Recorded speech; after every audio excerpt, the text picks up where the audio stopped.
Hadley, you've been talking for a little while about the schedule ahead getting busier, and now that's about to start happening. I wonder how, I take it, you guys feel like you're in a good position fitness-wise heading into this, and how do you feel like you think you guys are going to approach this coming up?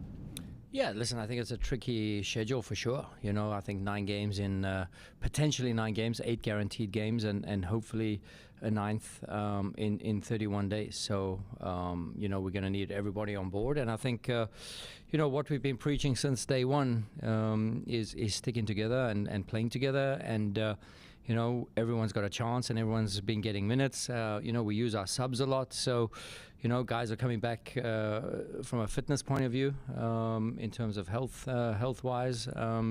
So, yeah, I think the bus is pretty full.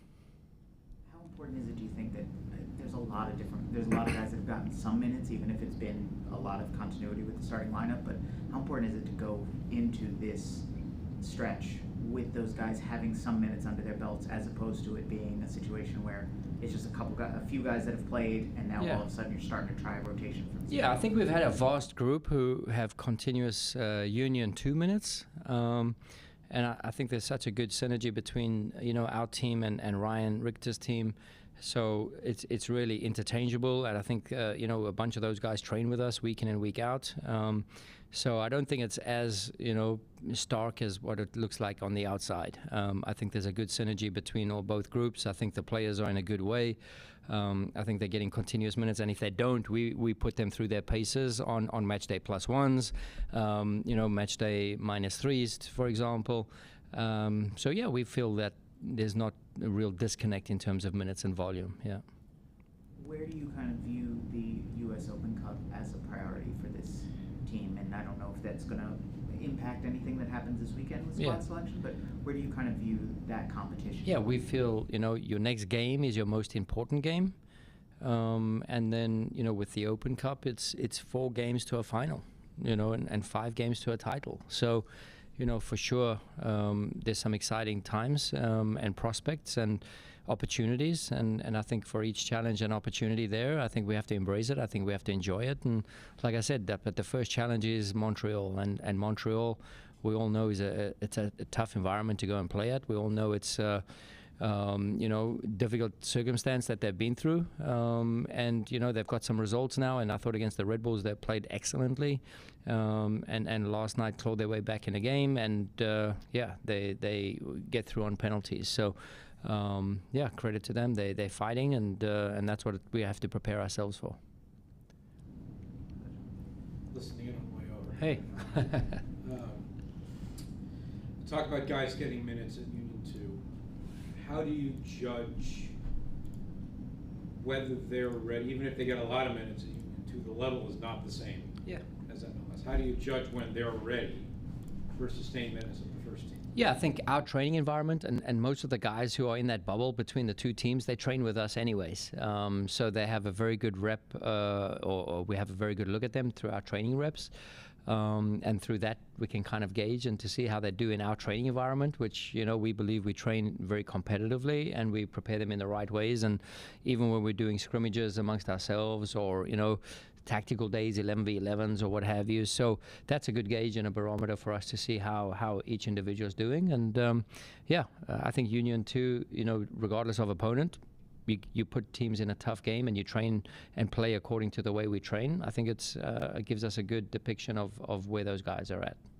Over the course of these last few weeks, we've seen pretty much everybody on the back line. We've seen pretty much everybody in the forward unit.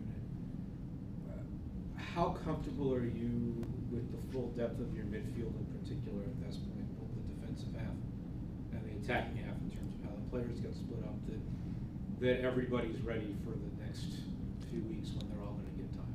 Yeah, I think, you know, we have holding midfielders, right, and we have 4 attacking players, right. So I think the 10s, I think we have some good depth in the 10s, and I think we have some great depth in the strikers, like you spoke about. And yeah, I think Chuchu, Jesus Bueno is pushing those guys every single day, and that's why they're performing at the level they do, because we've created this training environment that guys are pushing each other. And I think Chuchu played well in the last game out against DC, so we're trying to bring him back in a smart way, in a wise way, and we got him his 60 minutes roughly, which was good. It was massive for him to get that back under his belt, because he hasn't done it for a while, and we're going to have a bunch of games now, so everyone's going to be getting minutes.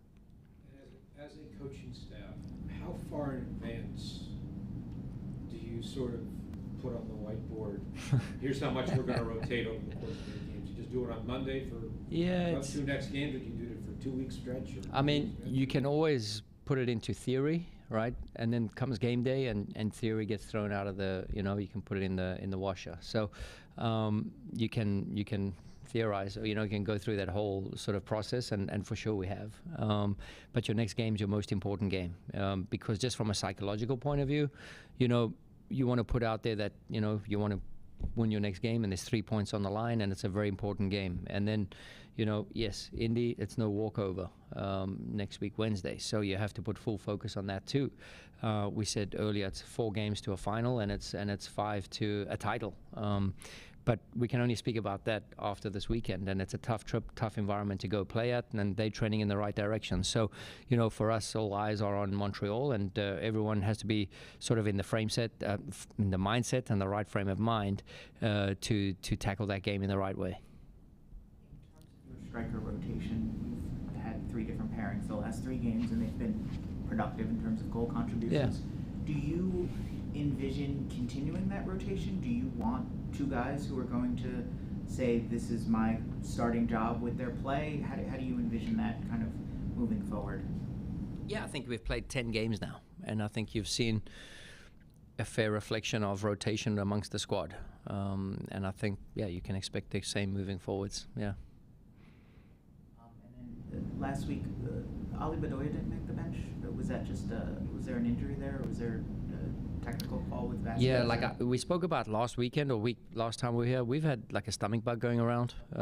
So yeah, he got affected. I don't know if it's a stomach bug or there's been a few things going on, and he tried to train in the right way. We sent him home, and then Saturday we sort of canned that idea and said he should stay away. So that's all. He's been with us in training this week. We have one on Zoom. We can go with Jillian. Bradley, one of the players on Montreal, Caden Clark, you had the opportunity to coach at a previous stop of yours. Curious, first, your thoughts on him as a person, but also what you've seen from his play at Montreal. Yeah, great connection with Caden, and I remember, battling with the higher ups at Red Bulls back in the day. I think it was just after COVID when we started playing. I remember scrambling around to get paperwork done. We were away in Atlanta. We gave him his debut at Atlanta, and he scored on debut. So I have great memories of Caden, and I think there's a common mutual respect and friendship there, because we have a good road together. And he's a great soccer player, and he's finding his niche. He's finding his market now where he feels most comfortable, and he's found a system and a shape of play now in Montreal that he's starting to find the form that put him on the map. And he's a danger for sure. He runs a lot. He's very technical. He's brave to make final plays, and he's a good asset to Montreal. All right, thank you, Bradley. All right, thank you.